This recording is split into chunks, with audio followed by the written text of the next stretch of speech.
The new face you see amidst the artists, and of course we have Uganda's cream de la cream nga tugenda maaso okubanga ensonga zogera. Madam Madina ng'amaze tujja kuwulira okuva eri Bushington. He's a production manager for this event. Then Judith and Sandra Lian. Judith of New Vision, Sandra straight out of Next Media, bajja tutwala maaso because they know this industry more than I do. But because this is a sports facility, if you don't know me, I'm called Fifi Fiona Picnic Toctopus, Mami Sky Seruno Delisha Simon, Suki Shafi, Olumu, njogera ne kuluspana, nembaga, nwaji yekanze. Winnie, Jaglace Kadigi, Visizi Moron, Heido, Ebyo, kakati basewo ne banjabo, as I hand over to Sandra and Judith, tugenda kuwulira okuva eri mukyala Madina, the events manager, atuwulire kiki ekiddako era what should we expect come 1st of June, that is Saturday this week. Madam Madina.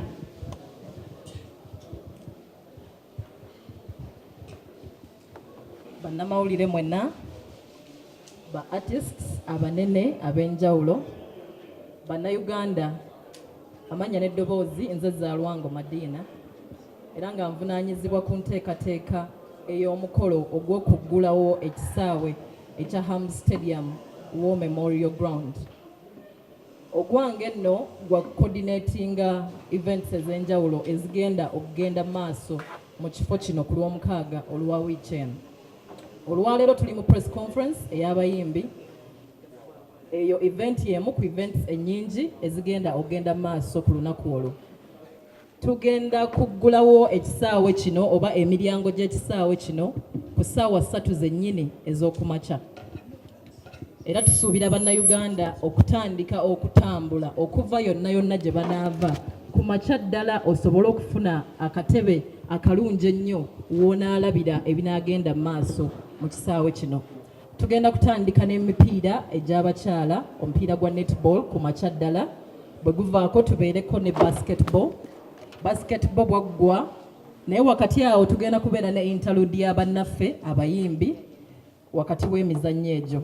Bwe guvaako tugenda kubeera n'omuzannyo gw'ebigere oba football ku ssaawa 10 ogugenda kubeera makkati ga URA ne Kitala FC. Ogwo nno bwe gunaggwa tubeere ne omuzannyo gw'ebigere football ku ssaawa emu wakati wa Villa ne Express mukwano gw'abangi. Awo nno okuteekayo emizannyo gy'ekiro kino tubalaga kapasite y'ekisaawe kino nti weewaawo tusobola n'okubeera n'emizannyo oba ebivvulu byonna mu biseera by'ekiro kubanga lighting oba amataala g'ekisaawe kino ne equipments ez'enjawulo eziteekateeka oba ezisobozesa ekisaawe okubeera n'emizannyo gy'ekiro tuziyina bulungi nnyo. Bwe tunaamalirizaawo tubeere n'ensambagere egenda okubeera wakati wa Golola ne Semata. Abo nno baabadde wano ku press conference juzi katebe eyuze n'okuggwa teyawedde. Kati unfinished business eyo tugimaliriza ku olwo. Mbategeeza Bannayuganda nti wakati w'ebyo byonna era tubeerawo ne interlude z'abayimbi, naye officially tugenda kuba fireworks awo tuyingire mu entertainment ey'abayimbi.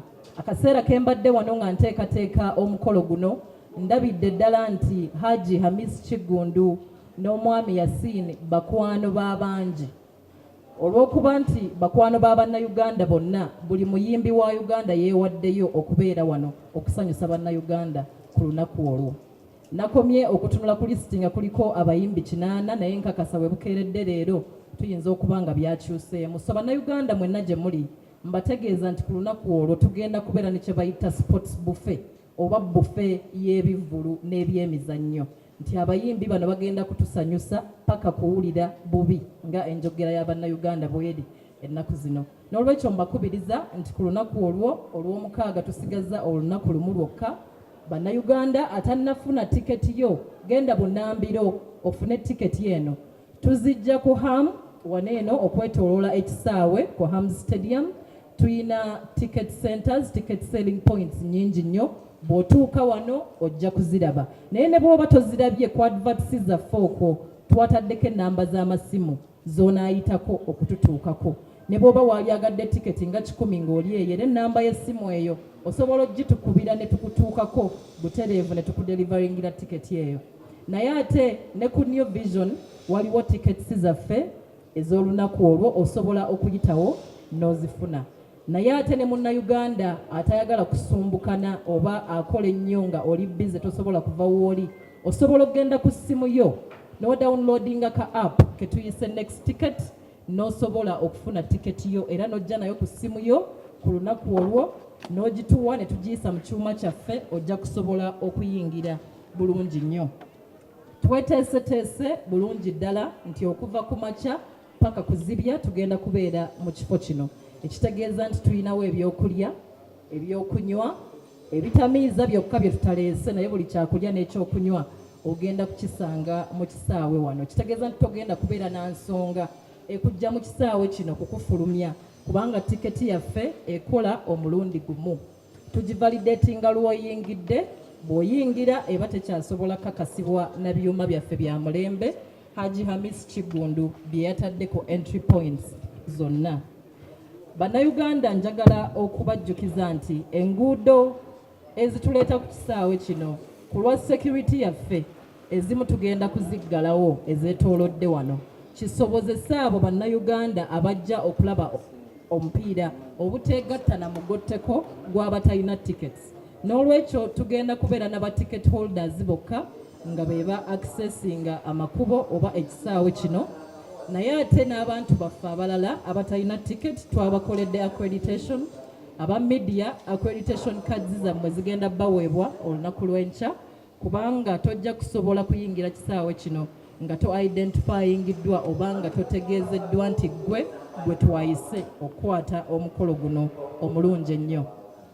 Basitaafu baffe, abakozi baffe wano tugenda kubeera n'abakozi abasobera ddala mu 600, ekitegeeza nti okubategeera nti bebbo abali kumpi naffe oba abakozi baffe nabo twabakoledde accreditation card. N'olwekyo atalina ticket saagala olowooze mu mbeera yonna nti ojja kusobola okuyingira ku Ham Stadium ku lunaku olwanga lumu kuba buli ajja wano twamuwandiise ku lisiti ne tumuyisa mu kyuma era ne tumuwa accreditation card enaamusobozesa okuyingira mu kifo kino.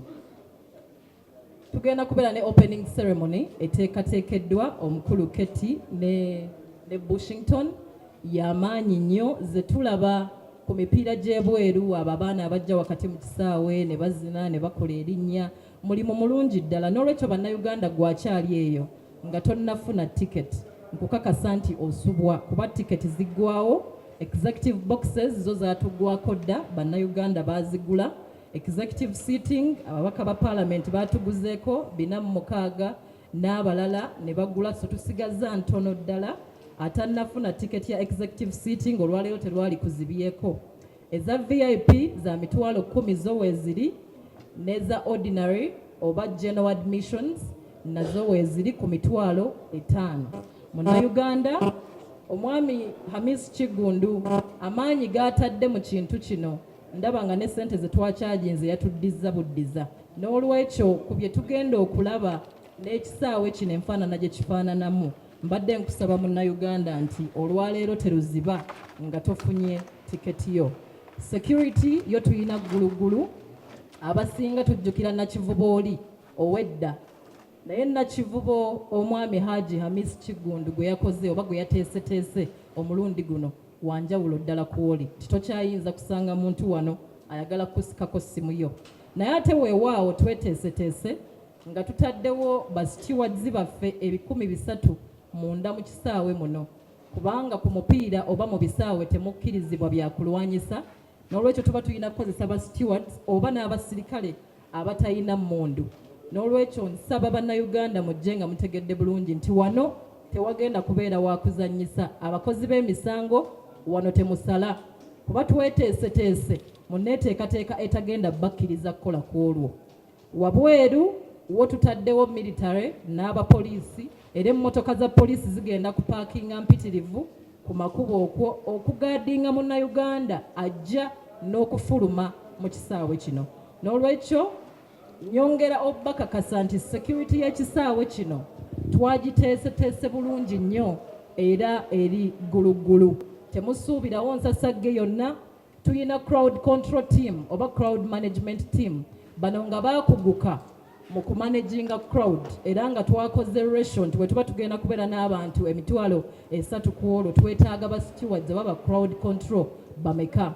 Tuyina hospitality team eyeeteeseteese obulungi to make you feel at home kubanga tukakasa nti munnayuganda ekisaawe kino Haji yakizimbidde ggwe era ku lunaku olw'omukaaga agenda kukibakwasa mu butongole nga bannayuganda. N'olwekyo tubakubiriza mwenna mujje mu bungi ku lwa Katonda n'ensi yange. Alright, tweyanziza nnyo tweyanzege. Njagala okwongera okukwebaza nnyabo okuba tetutisizaamu mu bumpimpi wabula mukaaga kigenda kubeera kyanjawulo nnyo, tugenda kubeera n'ebintu ebiyitirivu nnyo wabula munzikirize nsooke neeyanjule. Amannya gange bampita Sandra Lyan okuva ku Sanyuka TV ate ngera tuli live ku Sanyuka TV gatako NBS Sport, NBS Television n'okugatako ne Salam TV. Munnanga bannamawulire bonna mwenna okuva ku TV stations endala njagala nammwe okubaaniriza mu butongole. So njagala okubategeeza olunaku olw'omukaaga tugenda kubeera n'ebintu ebyenjawulo nga kuno kwe kuli netball, tugenda kubeera n'omupiira gw'abakyala abasinga obungi mubanga mumanyi ekigambo netball kye kitegeeza. So tugenda kubeera n'omupiira gw'abakyala olugattako football omupiira ogw'abasajja. Bwe tuva mu mupiira ogw'abasajja tulina omupiira ogwa basketball. Bwe tunava mu basketball tulina ogwa kickboxing ne tuba ne boxing yennyini. Mwabalabyeko ku sample eyaggoloola negwagenda okuzannya nayo olunaku olwo lwennyini. Noza mwasobodde okuba nti mukigezesaako ko kyetugenda okuba nga tufuna mu bujjuvu ku lunaku olw'omukaaga. So bintu bitirivu nnyo olwogattako ne entertainment 360 kyo kino kigenda kubeera kyanjawulo temukirabangako. Ebivulumuze nga mubifuna ebyenjawulo naye olw'omukaaga kyo kigenda kuba kyanjawulo. Tulina abayimbi bayitirivu nnyo basobodde okubagamba nti bwe bukeeredde tubadde n'abayimbi 80 etwasooka kumanya nti 74 kati bazze ko kitegeeza nti abayimbi bakyayiika bayitirivu nnyo. No, atagenda kubeera olunaku lwo simanyi gy'ogenda kubeera. So that said and done, munzikirize nsooke nnyanjule ne munnange gwetabule naye okuva from another station asooke ababuuzeko abeeyanjulire naye abeeko kyabagamba. Okay, obugalo bwa Sandra Lyan mbabuuzaako mu ngeri enjawulo. Nze Judith Kawes okuva ku Vision Group era nga kirimaanyi mu nsonga z'okutegeka ebivulu. Ffe twataddemu musimbi ogutokomoka.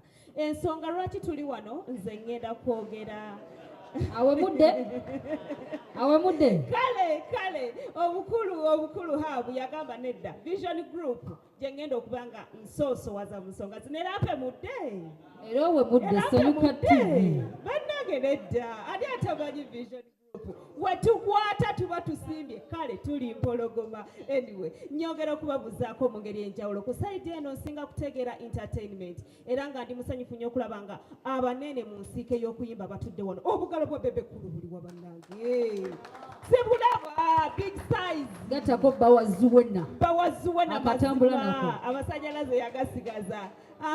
Ndete fire baby my boyfriend.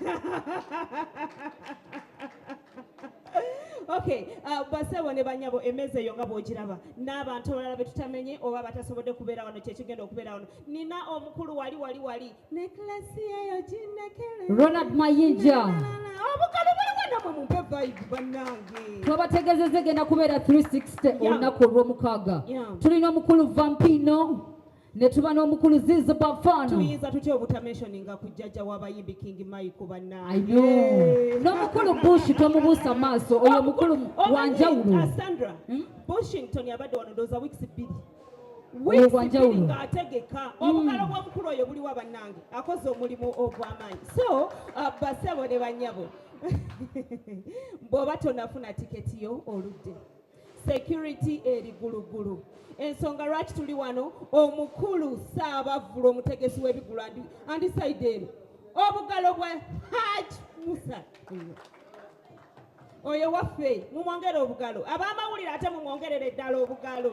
Ab'amawulire mumwongere obugalo bagambe nti oluseke to oluseke to. Nzikiriza tetusobola kwanjula abantu banjawulo ne tuleka tubalamusiza nnyo baganda baffe ab'amawulire bayimbi yimirira kulaba jjajja kakkanya muzeeyi bebekulu yakyogedde jjajjaffe. olunaku olw'omukaaga tusuubire ekyenjawulo ate ekirungi. Fe omulimu gwaffe gwakubasesa naye nga ebiseera ebisinga ebyokubasesa tubiyiyizaawo, so musuubire ebipya ebirungi ate nga bingi. Era ku lunaku olwo twategeezeddwako nti tujja kuba tubasesa ate nga bwe tulaba alaba omukolo.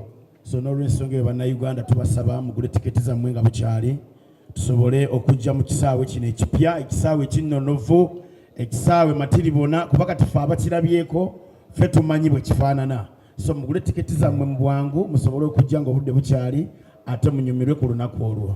N'okugattako ekyo omuzungu agamba who haven't seen it he has seen it. Atakirabangako yamala akiraba. Kale tubayita n'essanyu eringi, tuli so excited. Tiimu eweddeyo, Uganda yonna ky'oba omanya eri wano. Buli muyimbi, buli comedian gw'omanyi ow'amaanyi ffenna tugenda kubeera wano nakivu. Bano efune etikiti yo nga bukyali, security eri ggulugulu, sharinga ng'egenda okubeerayo enkya kuba amagye gajjudde, teri anyaga busimu ng'omutegesi bw'agambye. Ffe tugenda kukeera wano eno, balinawo n'ebisulo, ngenda sula wano eno paka lwa mukaaga nga tubalinze. Ndoza Bush yajjo kinnyonnyola oba Sandro n'akinnyonnyola. Abaana bakkirizibwa. Abaana babakkiriza. n'abaana muyinza baleeta emisana bawusi nkaso zigenda kubeerawo. Tuyitiriza nnyo.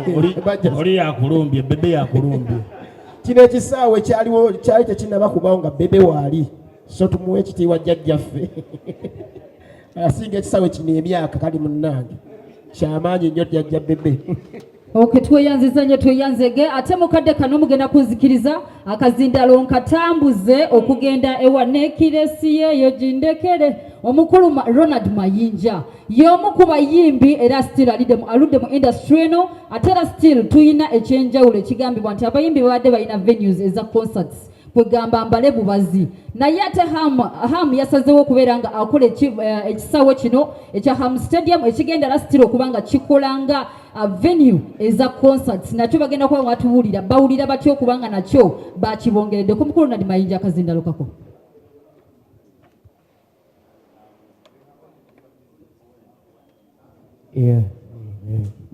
Webale nnyo bannange, olunaku amanya gegoze Ronald Mayinja, olunaku lwa mukaaga tetukyagamba nti nga lumu, wabula tugamba nti ku Saturday. Ekirwadde nakivubo ekisaawe kino kiruddewo ng'erinnya bwe tukiwulira, naye nze ndaba bipya kubanga ekintu ekifaanana kivubo tuba tubiraba olumu ku ma-TV, olumu ng'ofunye akakisa n'ogendako eweeru nga gye biri, naye twebaza Hamu okuba nti atuleetedde ekintu kino.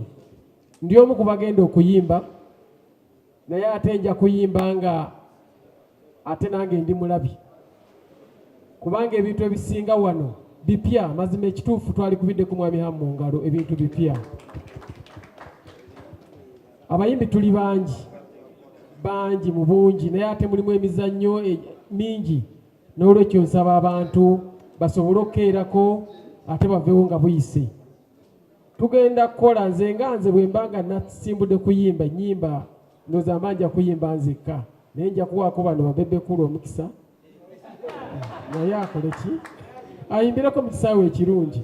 Nolwekyo n'ebigambo ebyo mpita abantu nti mujje, abantu batandise dde okusasula tiketi, naye tukeereko ku lw'omukaaga tulabe ebintu bye tubadde tulabya mu nsi ez'ebweru ng'ate Hamu asobodde okututuusiza e Uganda. Mwebale nnyo basebo ne banyama. Omukulu Ronald Mayinja nga tonaba kutaka zindalo, owulira otya okubeera nga ogenda kubeera omu ku ba artist be bawadde omukisa okuba nga mugenda performing olunaku olwo? Neesunze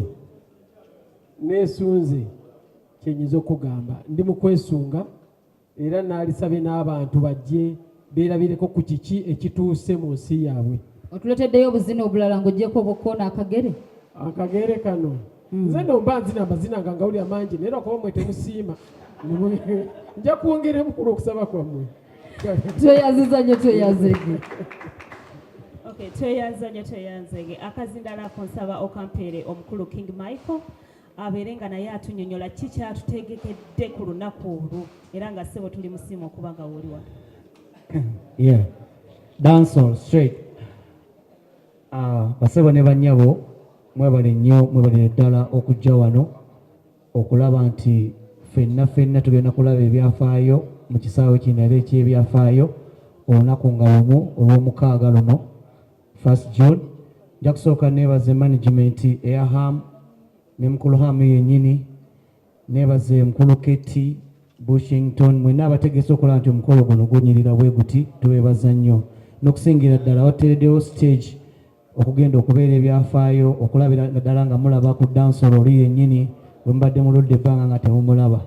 So toseka Bushi, nze dansol king, okitegedde?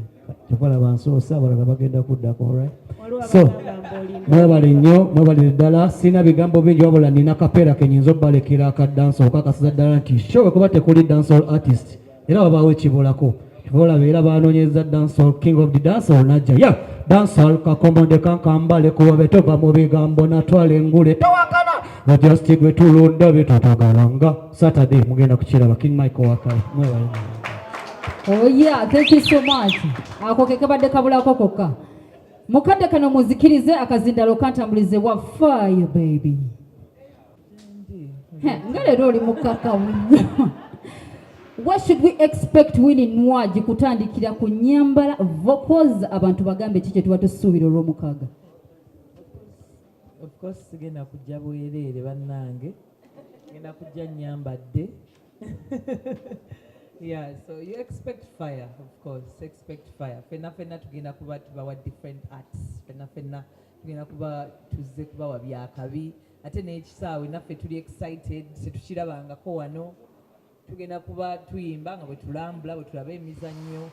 So bingi bannange oba faya twamulese waka nga wano tuyimba nakanowaki kale mu kaseera kano tuvudde saidi wali ng'oli agambye mbu ye king kakati kantu sawa bafana vampino omwana mumuwulidde babampeera akazindaalo manye abaana bano bakayise eri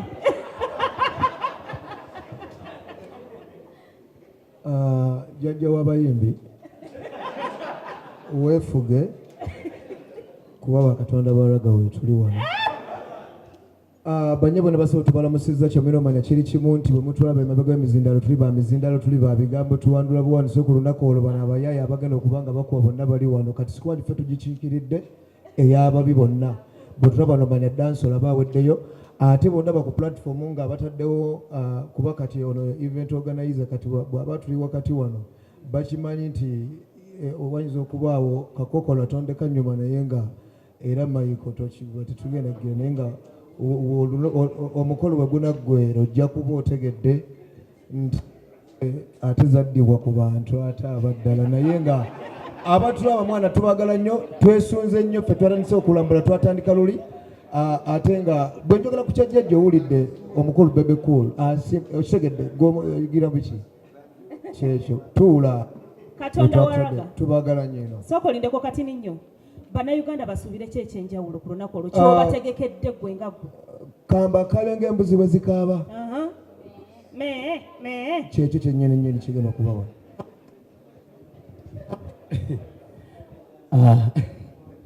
zibannange ndi malayika walaga kampagire buwagizi batejja tubeewo kono olunaku tufune esale wano manyani kabaka nijajja wabayimbi Vampino waliwo abuuza naye nga ddala okyayinamu lwaga wa musaayi tetwetaaga ate tigenda onoonye gweteka obutesi ngoma ffe tutandike butandisi wajja n'amajja tukubirawo.